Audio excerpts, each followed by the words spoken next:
আসসালামু আলাইকুম। হাঁড়ি পাতিল ব্লগে আপনাদের সবাইকে স্বাগত জানাচ্ছি। আজ একটি মজাদার ইউনিক রেসিপি রান্না করব। এজন্য আপনারা আমার সাথেই থাকুন রেসিপিটি পুরো দেখতে। কথা দিচ্ছি সময় অপচয় হবে না। রেসিপিটি দেখার পর আপনারা সত্যিই খুব খুশি হয়ে যাবেন যে এত সুন্দর একটি রেসিপি আপনাদের করে দেখালাম। প্রথমে একটি মোটা এরকম গোল বেগুন নিয়ে নিব। এরপর বেগুনগুলোকে সুন্দর করে চাকচাক করে কেটে নেব। চাকচাক করে কেটে নেওয়ার পরে বেগুনগুলোর প্রতিটা পিসের মাঝখানের যে নরম অংশটা থাকে সেই নরম অংশটাকে গোল করে একটা ধারালো চাকু নিয়ে নিব। সেই ধারালো চাকু দিয়ে গোল করে মাঝখানে নরম অংশটা কেটে নেব। নরম অংশটা খুব সাবধানে কাটবেন যাতে সাইডের স্কিনটা কেটে না যায়, কারণ সাইডের স্কিনটা কেটে গেলে রেসিপিটা সম্পূর্ণ হবে না। এই জন্য খুব সাবধানে আস্তে আস্তে এই মাঝখানের পুরের অংশটা কেটে নেবেন সুন্দর করে। দেখুন আমি কিভাবে করছি, ঠিক এভাবে। এরপর এই মাঝখানের পুরের অংশটা কুচি কুচি করে কেটে নেবেন। কুচি কুচি করে কেটে নেওয়ার পরে আপনারা আলাদা একটা ট্রেতে রেখে দেবেন। এটা যত কুচি করবেন ততই ভালো হবে এমনটা মনে করা উচিত হবে না, মাঝারি সাইজে করবেন যাতে এটা দাঁতে গিয়ে লাগে খাওয়ার সময়। তো এই তো আমি কুচি কুচি করে কেটে নিয়েছি সুন্দর করে। এরপর এগুলো এক সাইডে রেখে একটা বাটি নিয়ে নিব। এখানে কিউব করে রাখা পেঁয়াজ এবং মরিচ নিয়ে নিয়েছি। অনেকে এখানে ক্যাপসিকাম কুচি নিতে পারে, টমেটো কুচি বা গাজর কুচি, ধনেপাতা কুচি, আপনাদের যার যেটা পছন্দ সেটা নিয়ে নিতে পারেন। এরপর আমি বেগুনগুলো দিয়ে দিলাম, কুচানো বেগুনগুলো দিয়ে এরপর এখানে মশলাগুলো দিয়ে দিব একে একে।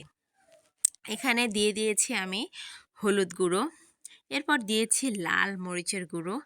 আপনারা এখানে কাশ্মীরি লাল মরিচের গুঁড়ো দিতে পারেন যদি কালারটা সুন্দর চান সেক্ষেত্রে। এরপর এখানে দিয়ে দিব সামান্য বিট লবণ, লবণ এবং সর্বশেষ দিয়ে দিব টমেটো সস। অনেকে এখানে গোলমরিচটাকে ক্রাশ করেও দিতে পারেন, তাতে ফ্লেভারটা আরও সুন্দর হয়ে যাবে। তো এগুলো দিয়ে খুব ভালোভাবে কিছুক্ষণ এই বেগুনটাকে আমরা মিক্সড করব। বেগুনটাকে একটু সময় নিয়ে মিক্সড করবেন, কারণ বেগুনের মিক্সটা যত সুন্দর হবে ভিতরে মশলাগুলো তত ভালোভাবে যাবে।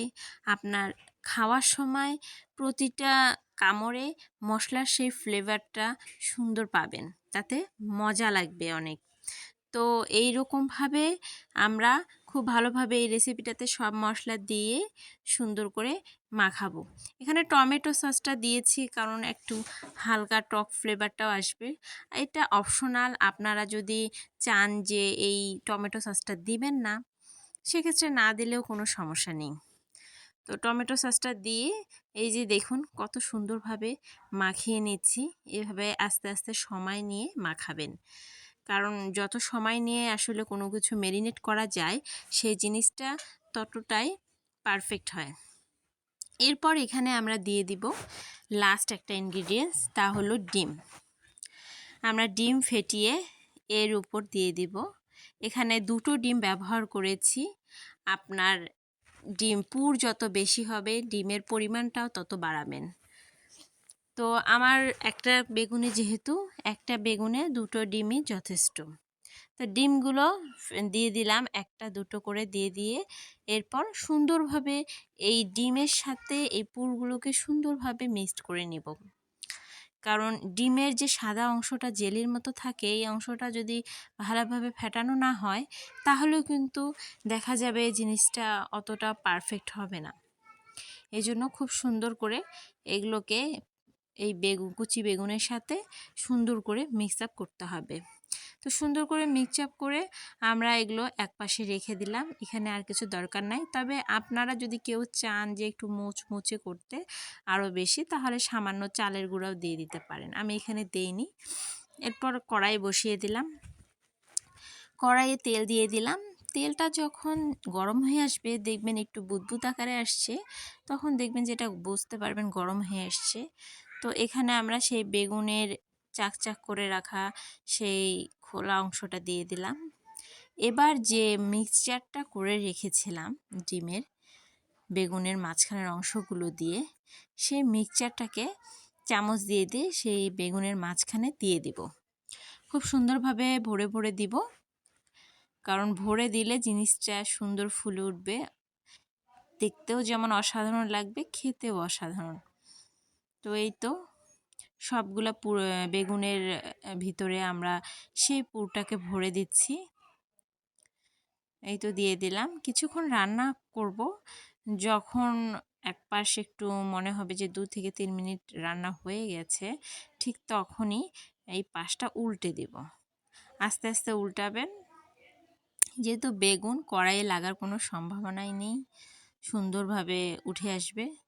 এই তো দেখুন, এক পাশ উল্টে দিলাম, এক পাশ কিছুটা হলুদ হয়ে এসেছে এবং সুন্দর একটা কালার চলে এসছে প্রায়।